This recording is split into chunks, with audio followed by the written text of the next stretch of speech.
So, welcome everybody. I'm super, super excited for this podcast episode, possibly more excited than any other episode to date. And the reason for that is we're not going to talk trial skills. This isn't going to be a CLE, but you are in for a treat because my guest today is my good friend Torsten Gross, and you are going to get to see what life is like between me and Torsten and the conversations we regularly have. We've decided to sort of put out there so you can all enjoy hearing what we talk about and learning a little bit more. Welcome, Torsten. Thank you very much. We only have an hour, right? We don't have like 6 hours. Just checking. We can go. We'll see. We can go as long as our listeners want to listen to us, I guess. Got it. Okay, good, good. But maybe I even thought about we should designate this part one, just knowing there's going to be more stuff to talk about. So maybe we'll do that. I am a shy, quiet butterfly. You do bring it out of me. So, normally I'm just a clam, but I'm ready. I'm All ready. right. All right. So, first of all, I think a good way to start this off, and we're going to be talking about a lot of stuff today. But why don't you tell the listeners how you and I met? So, both Andrew and I track cars, and I used to have if people know cars, I used to have an E92 Lime Rock Edition BMW M3, which there are only 200 made, but what makes it very specific is it is a fairly distinct orange, dare I say, obnoxious orange.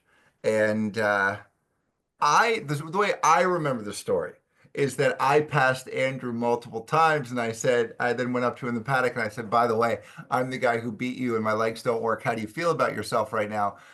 I'm pretty sure that's not the way the story goes. I think we just that's what I'm telling people. But we had fun Amazing that we together on all remember track. things a little bit differently, but go ahead.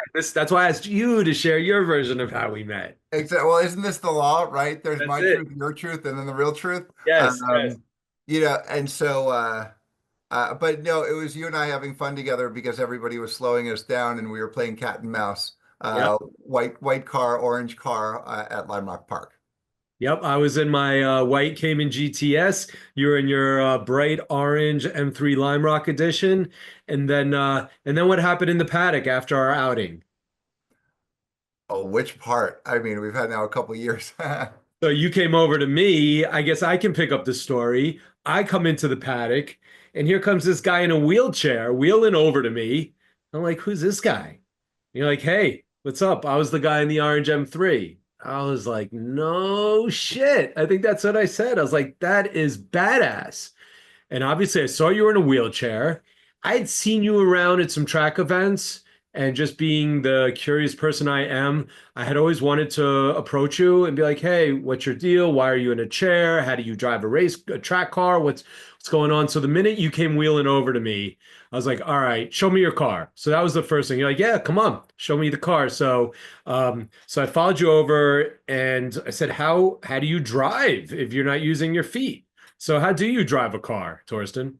Uh, so there's actually a little man that stands in the tower, and it's a radio controlled car. Let's not. Well, I guess we're exposing that now. Um, I have it's two things that make my car very specific. One are the hand controls, and the one is steering knob. Steering knob is something that sits on the steering wheel that allows me to grip the steering wheel because as a C6 quadriplegic, I don't have good grip on my fingers. So I use what's called a tri-pin and kind of holds my hand in there. And then more importantly, I've got on the right-hand side driving aid that goes directly to the pedals, and you turn for gas and you push for brake. And in about 4 months, we're coming out with our new own hand controls, which are built on top of the hand controls I just talked about, but it's going to allow me to shift with my fingers. That's cool. So that's how I drive. So imagine driving on a street at 140 miles an hour for 20 minutes to an hour with one arm. Um, that's what your listeners can imagine. Yeah, it gets tiring. We're going to talk a little bit more about, what's involved with high performance driving.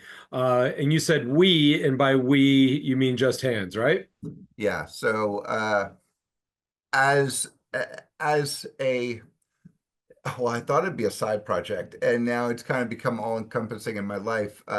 I started with a guy named James, a foundation called Just Hands Foundation, which gets people who are in wheelchairs behind or use hand controls behind the wheel of track cars. And the reason why I felt the need to do that for multiple reasons is one, it's the only sport on the planet that makes people who are in chairs equal to able-bodied people.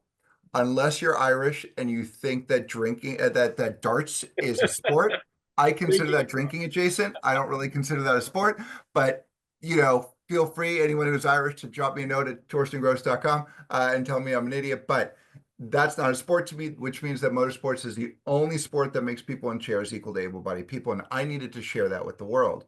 And the Wait, problem so is that why is motorsports the only sport in the world that someone in a wheelchair can compete on an equal playing level with what the phraseology I've come to learn is able-bodied people, being people who are not in wheelchairs? Yeah, because every other sport, tennis, skiing, marathoning, they all have adaptive equipment, which means that you and I will never be do a marathon together in the same class. You and I will never ski in the same class. You and I will never play basketball in the same class. However, when it comes to track driving, the car doesn't care that I'm in a chair, and the people in their cars don't know that I'm in a chair unless they saw me in the paddock, right? So that's why it makes us equal, because now we can be in the same division, go for the same checkered flag, 1-to-1, right? Versus me being in a quote unquote disabled class. Got it. Got it. Now, what I'd like to do, because there's so many ways we can go from here, but let's take a big step back. Let's go back several decades, and I want to talk a little bit about your injury. When did it happen? How did it happen? What injuries did you sustain? What are your limitations? Can you tell us a little bit about that? Yeah, I sneezed too hard. And when I sneezed, then I just dropped to the ground. I'm like, shit, I broke my neck. Um, no, that is the answer I will give occasionally to fuck around with people. But no, other than doing that, the real story is when I was 15 years old, I dove in the ocean in the Bahamas, broke my neck, was clinically dead for 2.5 minutes. Clinically dead, I believe, is categorized as 4 heartbeats or less per minute. Um, so they suspect I was in the water for about 2.5 minutes, about 2 minutes, 2.5 minutes. And while I was driving, interestingly enough, I couldn't close my eyes. And the beach went straight down, then it plateaued in the water, and I didn't see that. And in the Bahamas, the water's so clear that when the sun beats down on it, it magnifies it. So I thought it was about 7 feet deep instead of 3 feet deep. So I did a deep water dive instead of a shallow water dive. And why I referenced the not being able to close my eyes, as I was drowning, I just looked, and 1 foot in front of me, it went straight down again.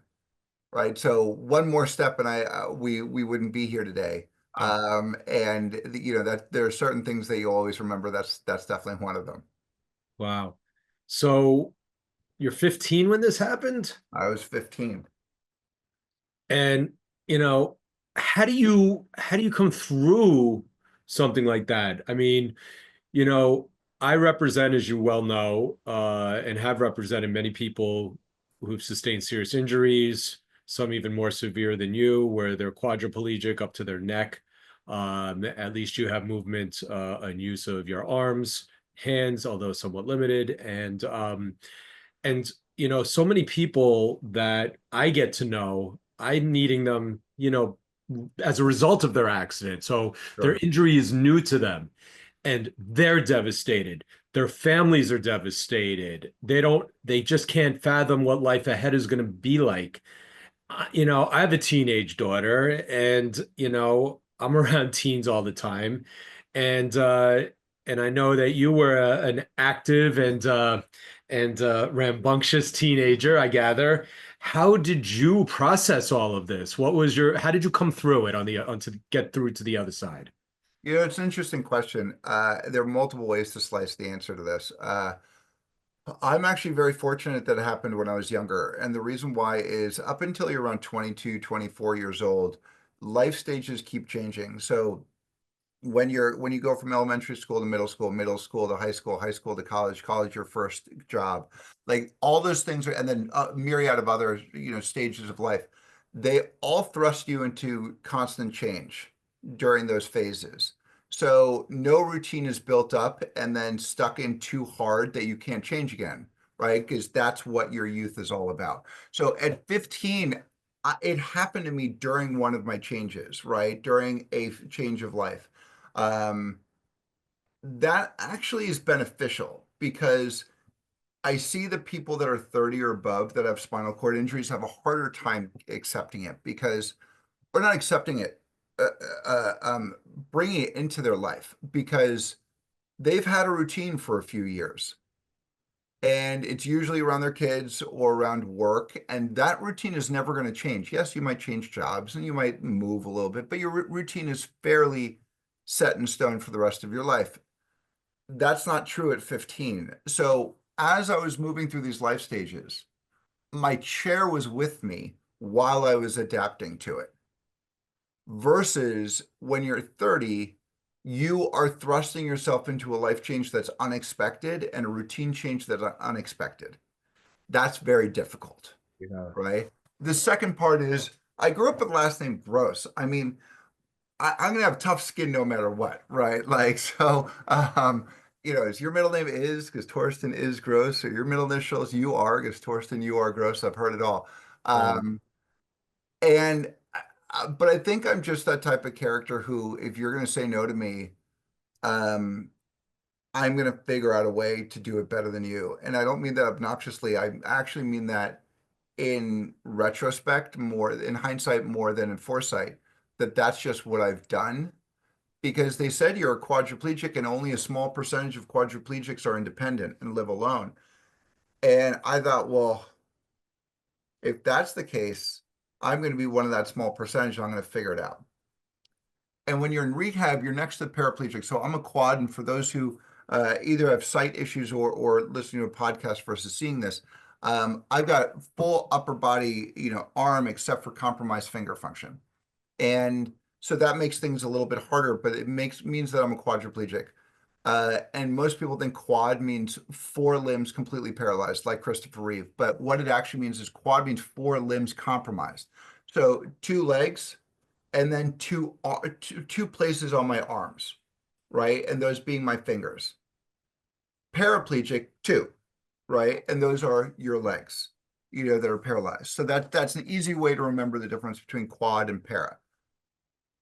When they said you can't live alone, when you can't do anything alone, I'm a precocious little shit teenager at 15 years old. Like you know me now. Like if you think I'm this way now, Right, that's what I'm wondering. I'm like, was that your mindset at 15? Like now I know you're like, fuck you, you tell me I can't do something, I'm gonna do it better than anybody. Were you like that at 15? no, no, actually, and my wife is the one who came up with this insight about me, and that is my how do I put this? My ethos is about doing what other people don't want me to do. And that's actually very fairly fascinating because now in the second part of my life, meaning the adult part, it helps because people don't think I can be successful. They don't think I can do certain things. I'll prove them wrong. How that manifested differently, I grew up fairly in a fairly upper scale environment, right? I was very fortunate.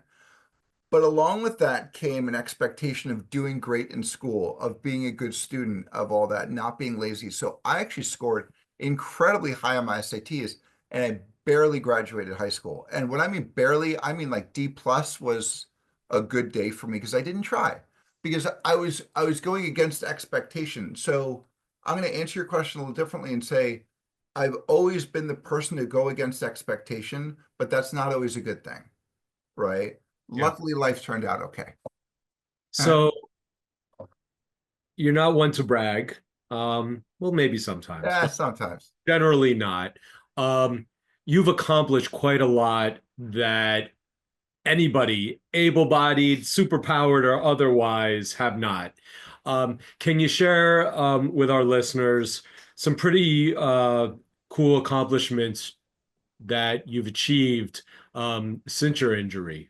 Sure. Yeah, I mean, social and professional, like we'll split the two up. Sure. Um, Professional, I'm very fortunate. I've had my own agencies with successful exits. I've Uh, I'm just fairly good at saying I'm the dumb one in the room. Let's get some smart people around me and let's do something good. And I can set a course and then we can get there. And I'm fairly good at getting people to do that and buying in on a dream. And so I'm a marketing guy and brand guy through and through, a strategist. And so um, I've worked for some of the largest companies in the world, including my own.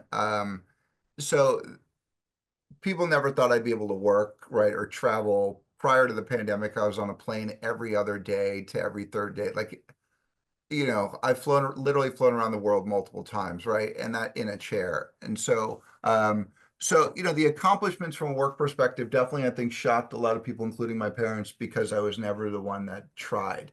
But I'm also not somebody who falls into the collegiate way of doing things, right? Here's 1 + 1 is 2.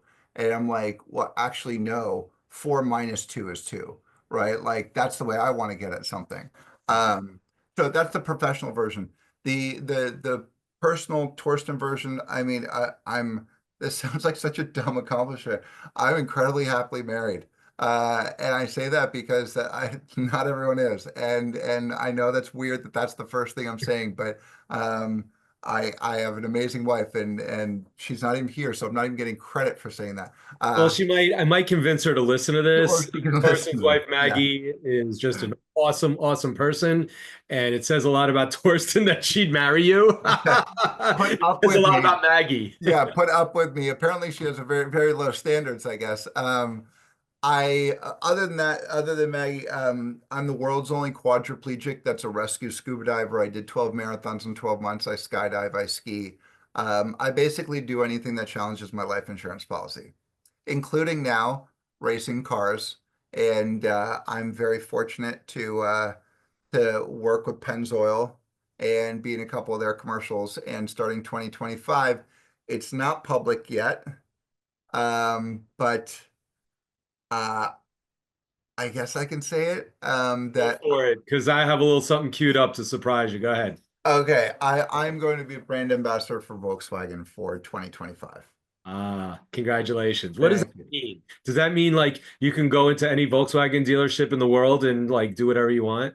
Yeah, I mean, I can go in there naked and they can't say anything, right? They're like, there's Torsten Gross showing up naked again at another dealership of ours, and we can't do anything because he's a brand ambassador and he's in a wheelchair. So we're doubly so they can't do anything. So What do I have to refer to you as Mr. Ambassador, Ambassador Gross? Do you Sir have is like a fine. cool Sir lapel is okay.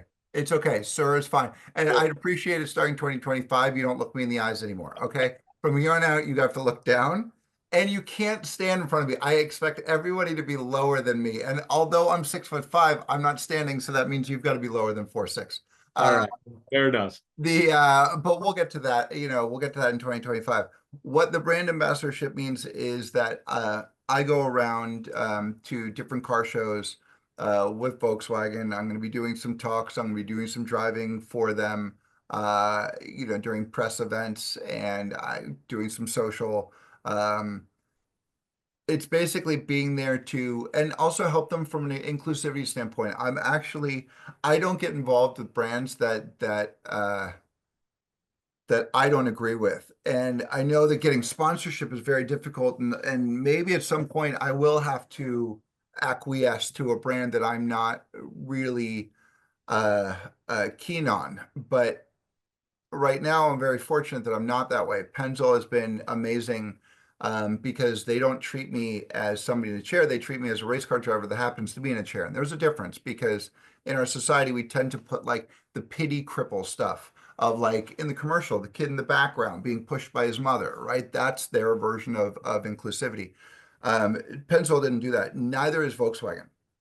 And there are some things I can't talk about that they're doing, and it's actually really impressive that they're doing it, helping with inclusivity. And I'd say why I applaud them so much and why I applaud a lot of these companies so much is because uh, even I can't define the word disability. The only way I can define it is not normal.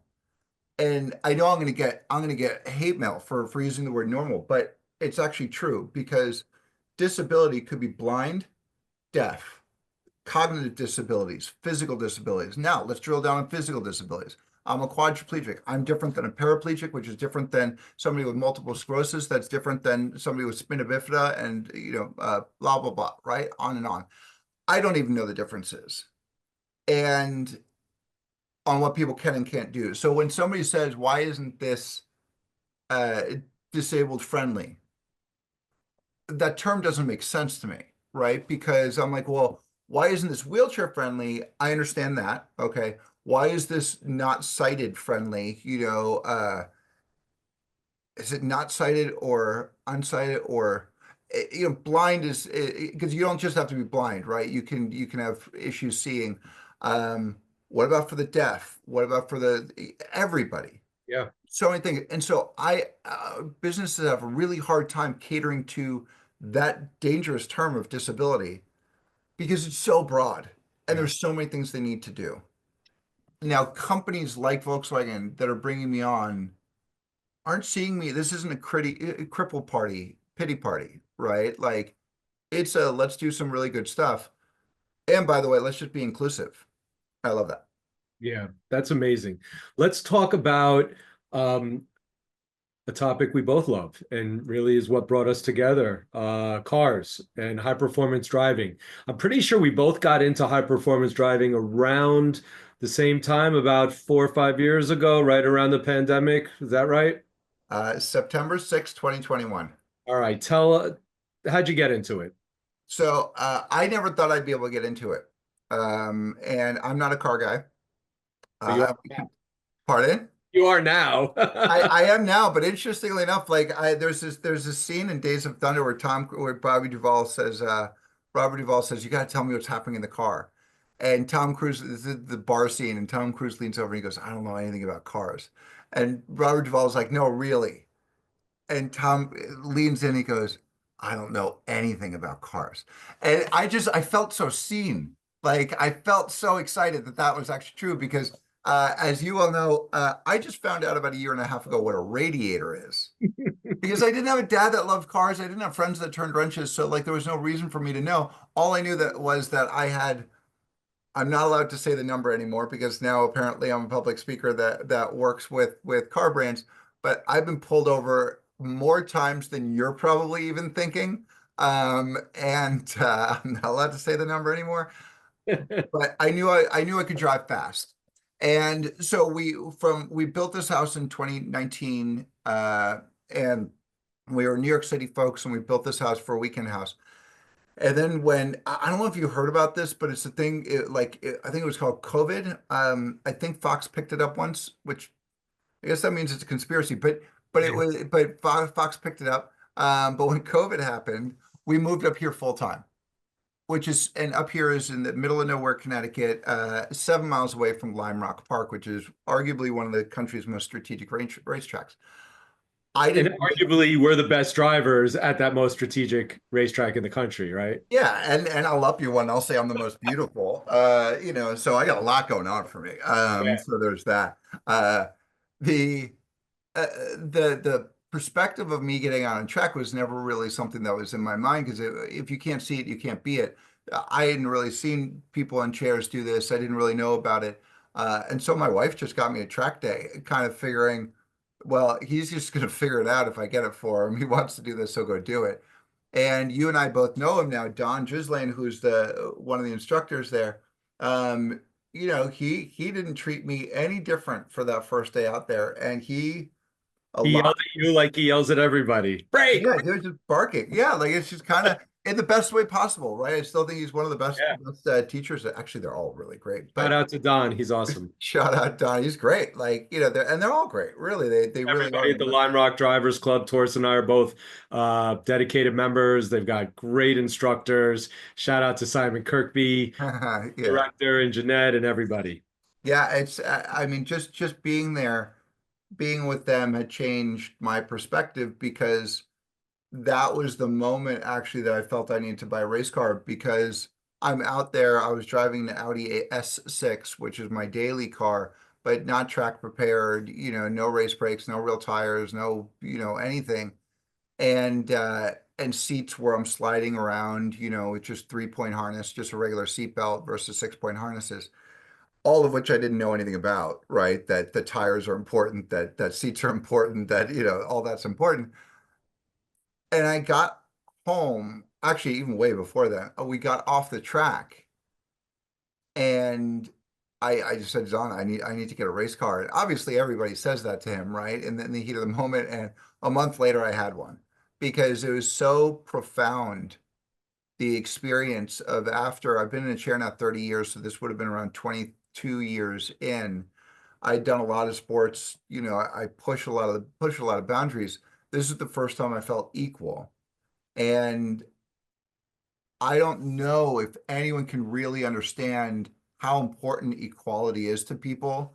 Um, and I don't mean that I think unfortunately in our country, some people are going to take that as a woke comment. It's not, it's a, well, maybe it even is. I don't know. It's just the ability to feel equal to someone, regardless of whether or not you're going to beat them or not, um, is a huge feeling.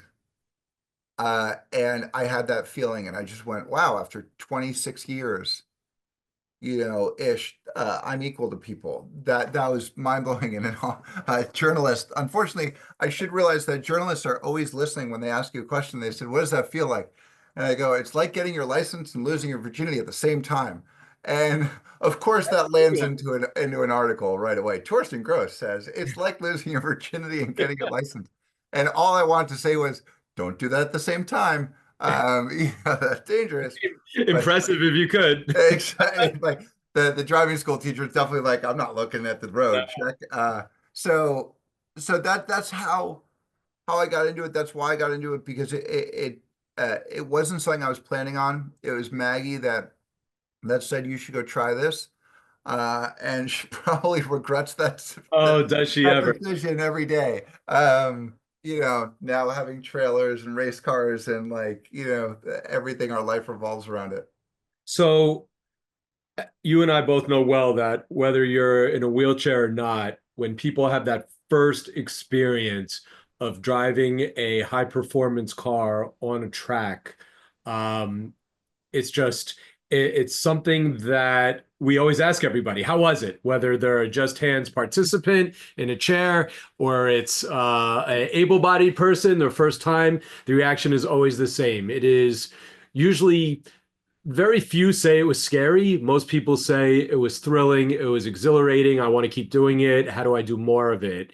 And obviously, not only did you feel that, but to be able to level up with everybody is just, that's the cherry on top. And how long after your first track day did you say, I'm going to do something about this? I'm going to start a foundation to get people in chairs in cars. Way too quickly. Right? Because so I went home and I said I got to buy a track car, and so we did.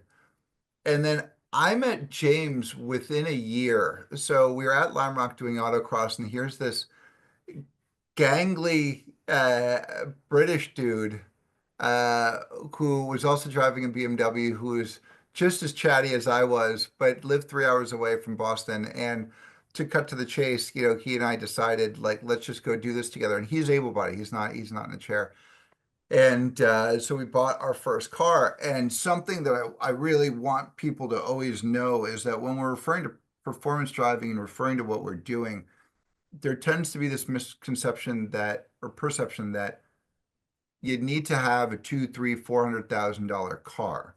And performance driving is the definition of how you drive, not what you drive. There are people out there with Honda Civics and 1984 Chevy Caprices and the Volvo in blue that everybody had the 80s that we all know what we're talking about with the weird headrests, and all that, like the see-through headrest. Like they're out there with smiles just as big as ours, right? And having fun. And it's about learning how to do performance driving, is what you do on track is fundamentally different than what you do on the street.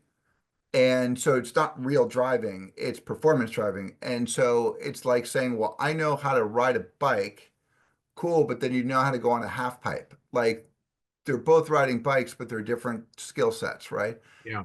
And so why that was important, why that's important to this story is when James and I thought about that, we were like, well, we don't have all the money in the world. We just went out and bought a cheap $7,000 BMW 328xi that was super old. And I know 7,000 is a lot, but let's put this in the context that a lot of nice mountain bikes are eight, nine, up to Yeah, $15,000 electric bikes cost more. A good electric good bikes. racing bike can cost you that much as just a street bike without any motor. Exactly. Right. Yeah. So that's why I never want to insult anyone by saying six or $7,000 is not a lot of money, but I think it shocks people that how you can get into it is actually fairly easy. And so when we realized that, when we could do that, like, all right, well, let's do this. Yeah. And it just exploded. The And foundation. when I met you in the paddock that day after we were driving around together and you showed me your car and the hand controls, and I saw the badging you had for Just Hands, and you were telling me about it. And I remember saying, I want in. I'm in. And you said to me, be careful what you wish for. I said, I'm not one to say things lightly. I am in. And was I true to my word? You were true to my word, your word. Was I true to mine? Because I sucked people in right away. You Yeah. sucked me in big time, and I'm a very proud active board member. The generally the general counsel for the foundation, the conscious the consciousness on what we feel is right and wrong, and I volunteer, and we hang out together in the paddock, and I work with the participants with you, and so I'm not one of these fake board members. I'm full on in, and it's because I love it, and because you and I are buds, and we get to do this kind of cool stuff together, and we're having a positive impact on so many people. And one of the amazing things about the foundation that you picked up on early, and when you sort of opened my eyes to it, I started seeing it's the impact on the family members who come with the participants. So how many dads have we seen come with either without legs or paralyzed, they're in a chair, and their kids come, their little kids and their spouse are all there to watch it, and the family has tears in their eyes and the kids are Can I looking, tell you a story about that yeah, actually? please tell about it because it's That's just really, really incredible. impactful. Yeah. Um, I think it was only our third ever driver. A woman was there with her husband who was driving, who she was there with her. I want to say 9-year-old son or 6-year-old, 7-year-old son around there, young son, but then even younger daughter. The daughter didn't really know what was going on, too young, but the son did. And she comes up with tears in her eyes and she said, ever since my husband lost the use of his legs, he couldn't walk anymore. My son started treating him differently because dads are heroes to their children. And my son lost that in my husband. Now, all my husband can say, or sorry, all my son can say is, I want to be like daddy. I want to be a race car driver. Because you brought back hero to my husband. And my first thought was, well, I'm not crying, you're crying. Like it was emotional because I don't have any kids, at least none that I know of. And so, I never foresaw that as an outcome, right? I never understood the impact of that. And when that happened, that was a profound moment for me because that meant it's not just somebody in a chair, but I'm actually changing the perspective of a child. And that's not the only time that's happened, maybe with different wording used, but that happens constantly.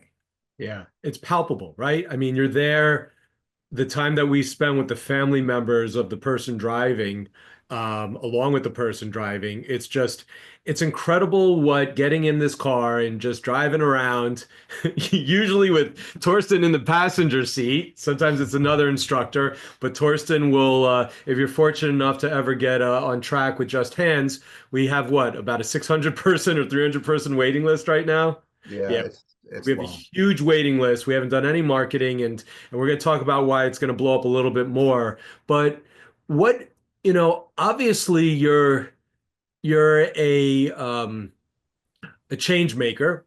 You are a motivator. You are now on the circuit. People hire you to come travel around the country, to give lectures, to talk. What's your mission? What are you up to? What's your goal? What are you by doing all of this stuff? What are you trying to do? Are you trying to do something with you're developing a platform now, right? I mean, you're getting known, you're getting sponsored, you're out there. We're going to talk about what's coming up on Amazon in a moment. You're going to be out there a lot more. What's your goal here? What's the plan? Well, I'll say with a wink, we don't know yet if it's Amazon, but Okay. but stay tuned for, you know, maybe or maybe not Amazon, but it'll be Amazon. Okay. But we'll get to that in a second. What's my end goal? My end goal is to never have podcasts like this again. And I say that because I want to normalize not just hand control driving, but also disability itself. And we have painted disability in our culture as something less than, as something that needs pity, as something that we can't really talk to like we could a normal human. That it's shrouded in, I'm going to say secrecy, although it's not secrecy, it's shrouded in this uh, fear um, of multiple different things, offense, lawsuits, of just a lot. And I don't want to have that. I don't want to be the motivational guy anymore or the inspirational guy anymore, mainly because if I stop being that, that means we've normalized everything in a good way, and if I may talk about the everyone has a wheelchair thing, right? Like my main goal is to really prove to the world that everyone has a wheelchair. And what that means to me, what that means is if you have depression, if you have PTSD, if you lost a child, if you have Tourette's, if you had a bad breakup, if you had a bad upbringing, we all have that thing that we believe holds us back. And I say we believe because when society tells us that there are certain things that are not quote unquote normal, we then take those beliefs and make that our own, and then we exhibit them as well. And what I mean by that is, well, I'm in a chair, I can't work. I'm in a chair, I can't do this, I can't do that. Fuck that, right? Like, I'm in a chair, I'm going to go do all that the way I normally would. I'm not going to let that stop me, but a lot of people unfortunately do. But the same thing goes for depression. The same thing goes for Tourette's. The same thing goes for somebody who lost a child, right? Like, things hold us back. And I would argue that we all know the adage that your biggest strength is also your biggest weakness. I would actually turn that on its head. And I personally believe that your biggest weakness is also your biggest strength. So let me take the everyone has a wheelchair part with depression. Now, I'd rather be in a chair than have depression. Because if you have depression, you're having a bad day, and let's say you're being a jerk to somebody, you can't go to everybody and say, sorry, I'm being a jerk, I have depression. Sorry, I'm being a jerk, I have depression. Right? Like over and over and over again. That's not possible. And it's not something visible. So now you just look like a jerk. That now affects you personally as well. That's very difficult, right? People don't believe you, right? Which is horrible, right? But they see my disability, right? So they know exactly why I might be behaving a certain way or thinking a certain thing. But let's get into the superpower part of things. A lot of times there are folks with depression. I'm not categorizing everybody, but there are traits where they don't want to speak up in public or in a big meeting. Well, I'm somebody who's talkative and loud and wants to have groups to talk, right? And really bounce ideas off each other. So when I see somebody not talking, I used to look at that as a negative, right? That they're not as productive, not as good, the ideas aren't there, until I realized that that's actually their superpower. I then would take people that work for me that were like that, and I'd be like, by the way, there's another person over there in the corner that's just like you. Will you go over there and work with them and talk with them? And I never didn't tell them why, right? But like I would put them together. The ideas that came out of them were amazing. It was so cool. It just wasn't, they didn't happen when I wanted them to happen, right? Like in that meeting at that moment. Yeah. That became their superpower. That person who I specifically knew had depression, and that was her, that thing that held her back, but also the thing that made her quiet. She became a rock star because of it, you know? And so if I can start changing people's perspectives to not just think about wheelchair, but think about your own wheelchair, to normalize it and embrace it. This is never going to change. And I'm okay with that, right? If I lived my life not okay with being in a chair, that means I'm just not going to live my life. It's not going to go anywhere, right? It's like being very upset for the rest of your life about your height. Ugh. And my eyebrows. Jesus, I'm so unhappy with how my eyebrows look. Like, that is that going to change the rest of my life? No, you know. So yes, things might be a little bit different for how I do things, but I want to show the world that while they might be functionally different, the end result is the same. And that's the last thing I really want to say harp on here is I never want anyone to ask me how I did something. I want them to ask me what the end result was. So scuba diving and becoming a rescue diver is probably my biggest story here, where I went to 6 different dive shops and I said, "Can I be a rescue diver?" And I can talk about later why, but why I specifically wanted that. There was a reason.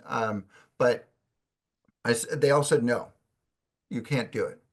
I went to the seventh one. I put cash. That's all you needed to hear, That's right? all I need to hear. So the seventh one, I put cash down on the table and I said, "I'm leaving without this money."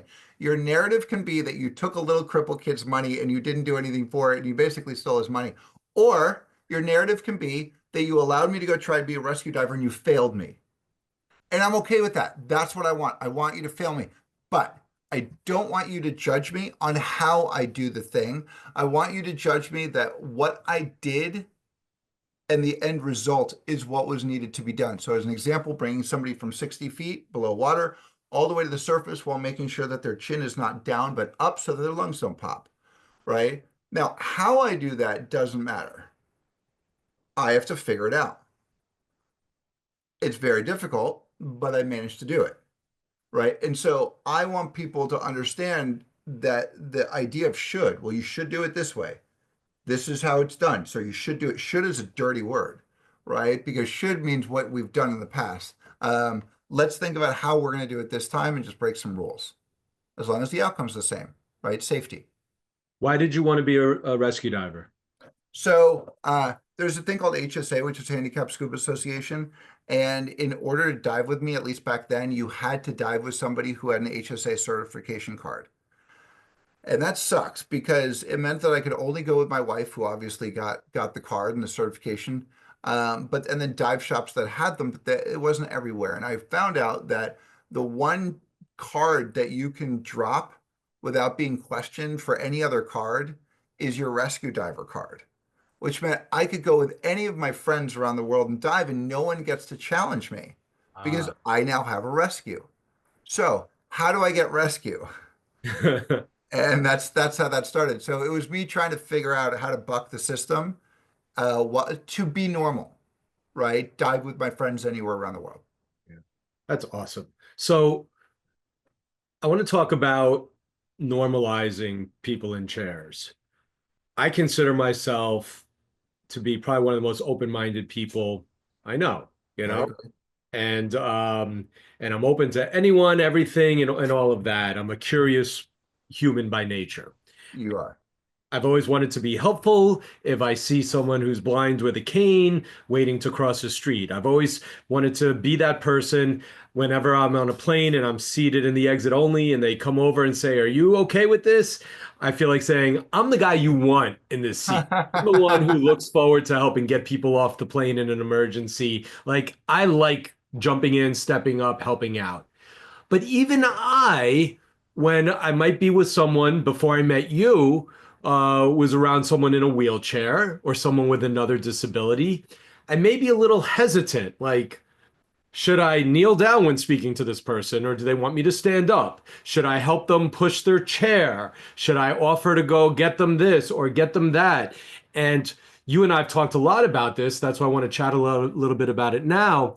What's really interesting is that people like myself who want to do kind things and be helpful can really end up pissing off the people that they want to help. Is that fair to say? Yeah, I'll even make it a bigger question and go, it's not even just about helping, it's about interacting in general. I mean, I know that your audience is lawyers in a legal field. Like imagine deposing somebody in a chair. Imagine questioning, finding out, imagine representing somebody in a chair. Imagine having a juror that's in a chair or opposing counsel that's in a chair. I say that because I hear this quite a bit when someone says, "Let's go take a walk." I mean a mosey.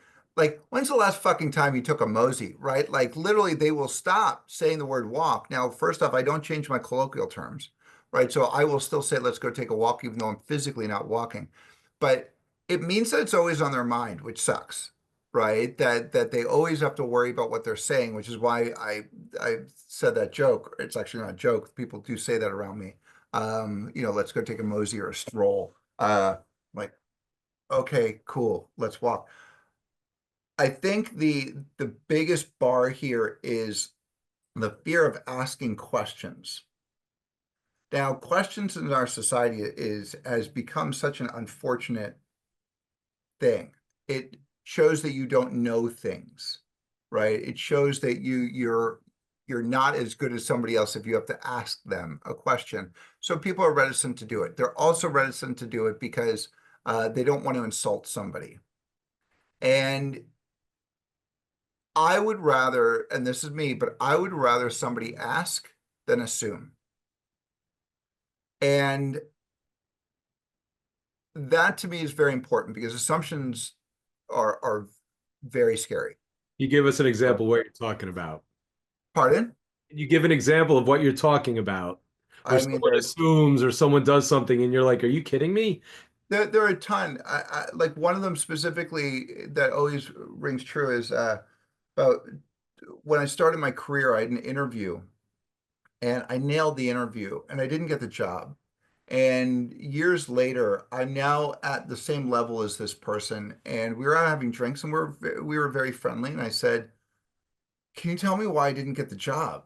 And she said, "Well, as a strategist, you have to travel a lot. I didn't know if you could travel a lot." And I'm like, "Well, why didn't you ask me?" And the reality is she made an assumption that I can't travel, but she also didn't want to ask because she was scared of being sued. It's a disability question, right? I I don't know about you, but I think that's contextually relevant, right? If I go to Alaska and I go, I want to go chop down some trees, I want to be an axe man. They're going to look at me and go, "Can you walk?" Because you need to be able to walk into the forest to chop down a tree. Valid moment to ask that question, right? Yeah. Yeah. Same thing for her. But our society has done that where we're so scared to ask questions. And so I'm all about asking questions. That's number one. Now, you should know this. There's some people who have said to me, "Look, I'm just sick and tired of answering questions all the time." And I said, I understand that. It can be sometimes a little bit tiring, but I would rather answer a question then, so sorry, their response was there's enough information out there that they can find out about it. I'm like, cool. So you're telling me that the Michigan militia loves Jews? Because if you go onto their website, it sure as hell looks like it, right? And you're telling me that the Proud Boys are not about cleansing? Well, if you look at their website, it doesn't look like they're about cleansing. Pretty sure we know the answer to both Michigan militia for Jews and Proud Boys for race. Yep. But that's doing research on your own, right? You would make the assumption that they're not bad groups. All right. Same thing goes for me. If somebody looks up somebody in a chair, what are they looking up? Right? And how do they understand? So ask me. And it's just like behaving with somebody who's able-bodied as well. And that then goes to the last part that I'll say is, and that's treatment. If you were to treat somebody a certain way, do it the same thing for someone who's disabled. If you're going to open the door for somebody, do it also for somebody who's disabled. If you weren't, don't, right? But ask the question, right? Do you need some help? No, then let it go, right? And keep going because there are people who take insult when I'm getting out of the car that they're like, "No, I don't. I want to help you. Let me help you." They'll grab my chair and start helping me, and I'll look at them and I'll say, I got this. Like I do this multiple times a day. This is my routine. Yeah. So I think as long as we treat people the exact same way, if somebody takes offense to it, that's their fault, not yours. As long as, again, you're contextual, specifically for your audience. I will say this. There have been people who will literally just be standing there, turn to me and go, "So what happened?" Those are moments where I have pause. I don't look at somebody who's ugly and go, "What happened?" Or somebody who's fat and go, "Really? You need to eat that?" Like, because there's so much more behind it, right? You might have weight issues because genetics or for so many reasons. It's not for me to judge or for me to ask, right? Like, so don't ask me, except if we've had a minute to talk, even 30 seconds, and we've established some type of rapport, then you can say what happened to you, right? And I'm okay with that. Um, Not everyone is, and you can say that too, right? And admit where you are. So by saying, I would love to ask you, do you mind if I ask you? And if not, that's okay too, right? Give them the out. Yeah. But and the last thing you just mentioned, which I think is actually funny because you and I were together last night at an event, and as I was driving home, I actually thought about this. Four people kneeled down next to me to talk to me. You never did. You never bent over to talk to me. You could hear me. I could hear you, right? It's somewhat patronizing to kneel down to somebody. What we will do if we're in a chair and we're having a hard time with that, we will say, "Do you mind taking a seat?" Put that on the person in the chair, not you, right? Like to ask for something. Because guess what, guys? We're gonna ask if we need help, right? That's just the way it should be. You would do the same thing as an able-bodied person, right? I can't do this. Can you help? It's interesting you say that. I was thinking about it too. So Torsten and I were at a car event, a Porsche event with a lot of people last night. And one thing is a guy in a wheelchair acts as a really good blocking back when you're trying to work your way through a crowd. Torso's like, just let me go in front of you. I'll clear the Yeah. right. I'm Moses. I will always part the sea. Yeah. And then it was interesting because I did when you were speaking with people, I'd see them drop to a knee to talk to you. I'd see them bending down. Now, it was kind of loud in there, and I can get that. And when you and I were next to each other and things are going on, I would lean down when we were kind of having a quiet conversation. But I never, I never lower myself down to speak to you, even though you're in a chair. So I didn't feel the need to do it. And I was driving home and I was like, would that be easier for Torsten if I knelt down? And I was like, I don't think so. I've known Torsten a while and we just hang out and I talk and stand and do whatever I do. And he's in his chair and does what he does. So it's interesting that you say that because we were both thinking about that. Yeah. I will say this though. I have somewhat changed my tune a little bit on human behavior over my years. And uh, to expound upon a story actually of somebody just saying, "So what happened to you?" That same person and the story that I'm remembering, uh, she then stops. She was the one I joked and I said I sneezed too hard. And she looked at me like, "What?" I literally go, "The common cold's a bitch. Be careful." And she paused and she said, I actually know this was in New York City. I actually know what it's like to be in a chair and getting around Manhattan. I had ankle surgery 6 months ago. And I looked at her and she could walk, right? She was in a chair. And I was like, look, if I'm tan, I don't look at someone who's black and go, I get it, right? Like, so how is a broken ankle the same as being in a chair getting around? That was then. This is now. What I mean by that is what I realized that she was trying to do was relate. And she didn't have another bridge to relate to me. Was it the right one? Maybe not. Um, but He it was was trying. she was trying. Yeah. And I've started to understand that in our society, we have not taught people how to deal with somebody in a chair. We've made them be somebody different, right? And therefore, I can understand the reticence of just treating me quote unquote normally. So when people bend over, I used to take it as a little bit of a swipe, like, and get a little snide about it. And I kind of regret that now, unfortunately, in hindsight, because now I know that no one's doing it to be malicious, no one's doing it to talk down to me or to make me feel less than. They're doing it because they're trying to help. And two, I'm the one allowing somebody to make me feel less than, right? So just because they kneel down to talk to me, why am I giving myself that feeling of feeling less than when it's like, no, I'm just going to keep saying what I'm saying, and they happen to be, you know, eye to eye.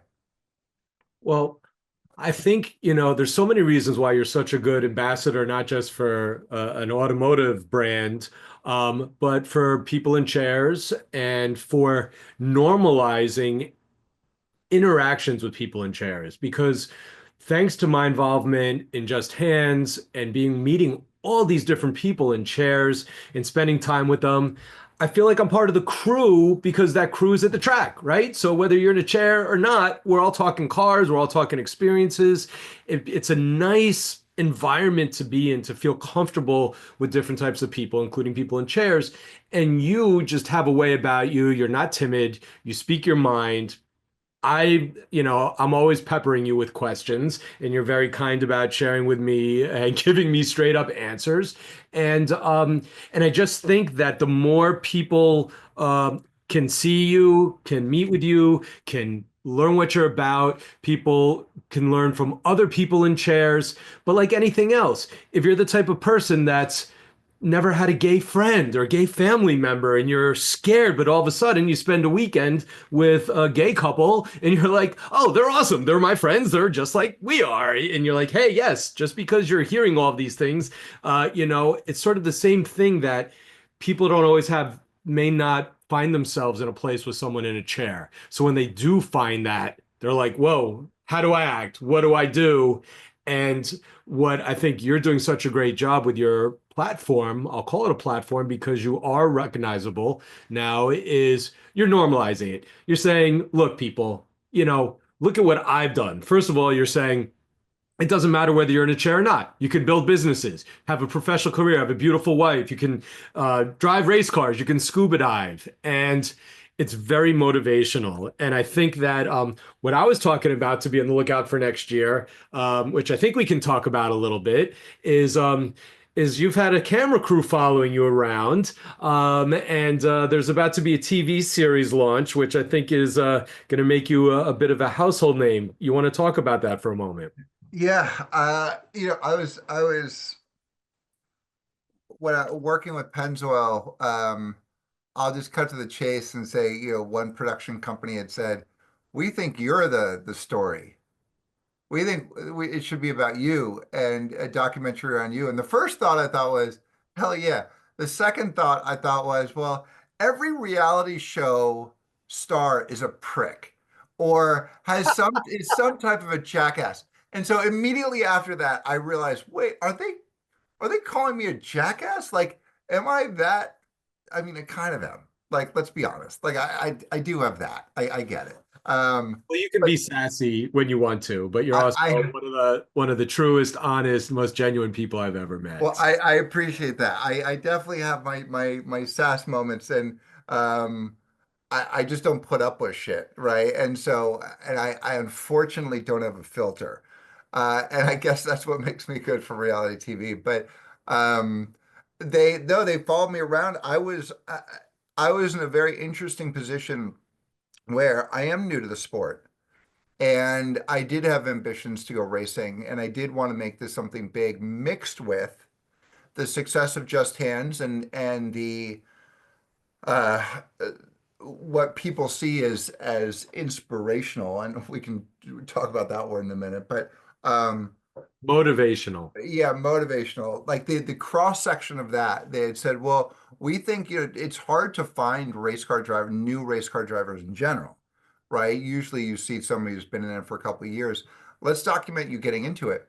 And look, if people look at me anyway in a paddock, throw on people with cameras literally circling me with, with microphones and producer and blah, blah. Like, and they're No all pressure. wearing, No pressure. yeah, no pressure at all. Like, who's that guy, right? And the funniest, so I don't even know if you know this. I had a crash, and this is before the show started filming, but people had started recognizing me, and I'd had a crash, and I broke my femur. And right before I was going to get my femur replaced, I'll never ever forget this. I'm laying down about to go under, and the anesthesiologist is looking over my head and he goes, "I know you." And I go, "What?" And he's like, "Yeah, I know you. You drive an orange M3 BMW at Lime Rock, don't you?" And I'm like, "What the fuck?" He's like, "I follow you on Instagram."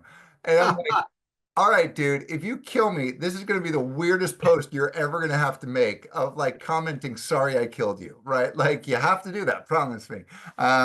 But that was the moment where I realized, I am very noticeable, not maybe because of me as a personality, I have to somewhat own up to that, but specifically as being the only person in chair. It's like being the only woman or the only black person in a room very often. Um, and I'm trying to change that. Yeah. Very much trying to change that. So, with your permission, I have a sizzle reel queued up. Do you mind if I play that for our listeners? It depends on what is it the real trailer? It was the first sizzle reel that went around. Is that all right? Or we can. You can show the real trailer too if you'd like. All right. Well, this one should do it. It's a 2 minutes, so it's pretty short. So, for those of you who are watching this at thementoresq.com, you're going to see the video of this. For those of you listening, just enjoy the audio for a moment. It's a 2 minute reel, but go to thementoresq.com if you want to watch this, and we could also put some links to it. Here we go. The only way you know you're a good driver is if you push something to the limit. The only way you know the limit is if you go over the limit. It is an incredibly intense sport.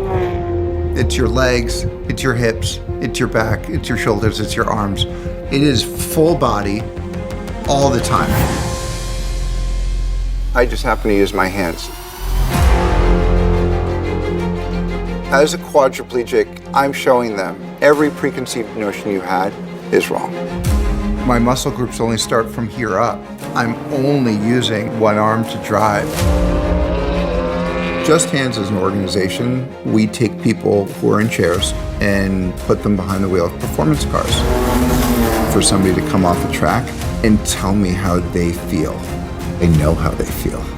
I know how excited and equal and free that they feel at that moment.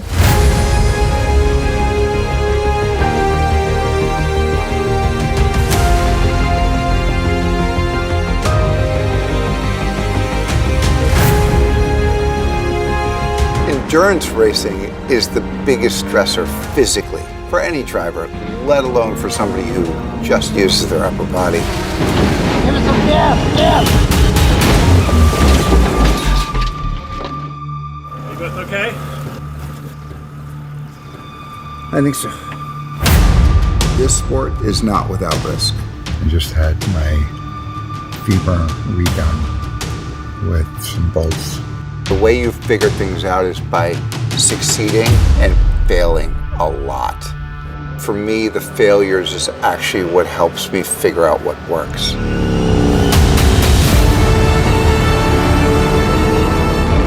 COTA is by far the marquee event. Almost 90 cars on a huge track.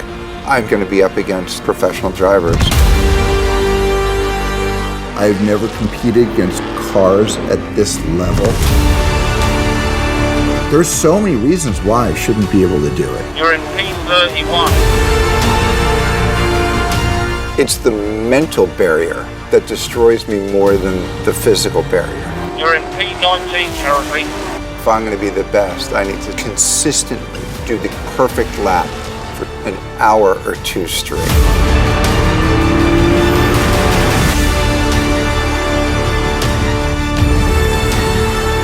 To be the guy that people are looking at all the time in the paddock adds to a whole level of pressure. You're in P40, closing the gap. And then to add to that being a quad where people don't think that you can do anything anyway, I want to level that playing field. You're in P5, no mistakes.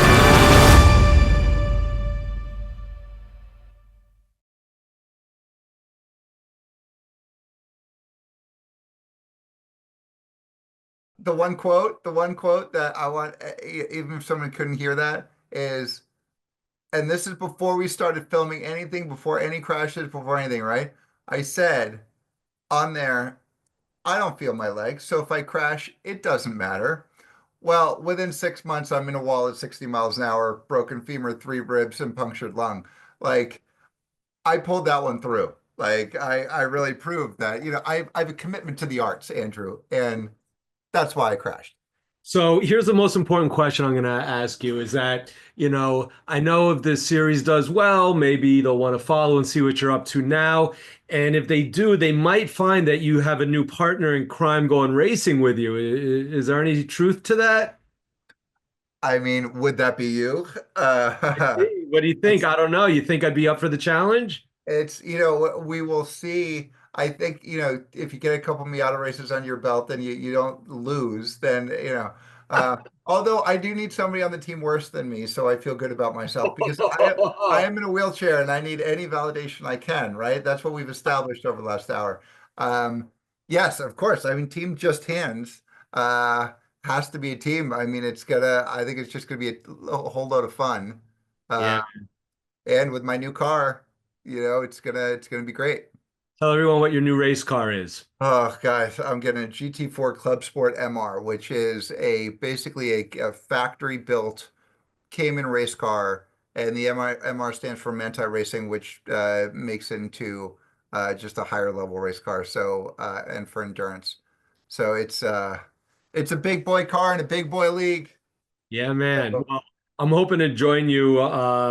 You know this, but I don't know if the listeners do that. I've been improving over the years with my performance driving, and I finally started racing this summer in some Miata series at Lime Rock, and I'm hoping to continue to do that. I've been able to obtain my novice permit to allow me into these real races, and the goal is to get to a point where by the end of summer of 2025. I'm proudly wearing the Just Hands team racing suit, and you and I will be doing some endurance races together, maybe at Daytona, maybe at Watkins Glen, maybe at VIR. So, listeners, stay tuned. We'll certainly keep you posted about that. Torsten, you and I have been chatting now for about an hour and a half. I don't know if we lost anybody, but you uh, and I can talk forever. And so I think this will be a part one for sure. And I look forward to having you back. Can you tell the viewers if they want to learn more about you, learn more about Just Hands, if they want to follow you, we can put everything in. It'll be in the description and on the website, the podcast description. But can you tell everyone some links, some Instagram handles? Where can they learn more? So torstengross.com. I'm considering buying the "You Are All Sexiest Human on the Planet.com" as well, but we'll see whether or not whether that's taken. But torstengross.com, Torsten F. Gross on all socials. And then for Just Hands, justhands.org. Look, this is not just about people in chairs. I want to hear from or meet with or talk with anybody who just wants to go about things differently and is just curious. And so reach out to me. It's not one of those email fields that never actually gets to me. I actually do respond to everything because I'm here to not just answer questions, but to show folks that no matter what part you're in your life, what stage you're in, or what you've got, just be creative and think about how to get outside of that box. That's awesome. And for people who may be sitting here and saying, "Oh, I have a friend or a spouse or a family member who's in a chair and I think they drive with hand controls. I'm not sure, but how does someone actually get involved? How do they get on track with Just Hands? How will they get to see you and me in the paddock with the Just Hands car and get out there?" Yeah, justhands.org has a sign up sheet or a sign up form. And once they go through that process, anybody who drives with hand controls get on there. or almost everybody. And I will say, coming 2025, we are going to have mountain bikes as well, which have motors to them. But these things can traverse over 1.5 foot, boulders and go over 10-foot jumps like everyone else can. Essentially, I'm looking forward to going from being a quadriplegic to being dead, at some point. Um, but yeah, we're going to be adding that. So it's not just about performance driving, it's about, also about mountain biking too. So have them get in touch. They don't need to be able to just drive. We do give ride-alongs for quadriplegics, who don't have the function, for people that don't have licenses. Come drive with us. Even if you're an able-bodied person and you want to get out on track, drop me a note and I will find a way to do it. That's awesome. And I believe you have some good videos, good driving videos, good tips on what it's like for a track day. You also have, I think, some videos of you in an adaptive mountain bike that you're talking about on your socials, if people want to look and check all that out, right? Absolutely. So socials, you're on Instagram, right? You have any others? Insta's my main. I'm too old for TikTok and I'm too smart for Twitter. So I'm sticking just with Insta. All right. Well, that sounds great. Well, Torsten, thanks for taking your time to spend with us. If you don't know this, listeners, I think you do, that the Just Hands Foundation is one of my charitable causes that I help to raise money for. The proceeds of my books, the proceeds of the swag on the website, the Mentor ESQ, these all go to help funding Just Hands and to helping get people out on track and just spreading the word. So thank you for considering anything that you can do to help support Just Hands. And you can always reach out to me with questions. You all know where to find me. And Torsten, I'll give you the last word, whatever you want to say, man, and then we'll wrap it up. Contextually ask questions at all times. Don't wait, Yeah, even if you're worried about how somebody's going to react, yeah. because knowing is never a bad thing. That's great advice. And for my listeners, they know that I'm a big fan of asking questions. I encourage people in all my lectures to ask questions. I tell people when they show up at court before trial, ask questions, ask how this courthouse works, ask how jury selection works. It's not a sign of ignorance. It's not a sign of lack of knowledge. It's not a sign of anything other than wanting to make sure you know the proper way to handle yourself and handle situations. That's why you should ask. It's a sign of strength, in my opinion. So thank you for that. Thanks for joining us. I can't wait to see you soon enough. You and I will be together, I'm sure. And I look forward to part two. Sounds good, man. Thanks for All having right. me. Have a great day. And thank you all for listening to this episode of the Mentor ESQ. I know it was a long one, a lot longer than usual. And no, you're not going to get CLE credit, but hopefully you hung in there with us and you got a lot out of it. I sure did. And I look forward to having Torsten back. And we'll see you on the next one. Have a great day. Again, the podcast, as you know, can be found where you listen to all podcasts. And you can find links and materials and the video at the mentoresq.com website. Have a great day.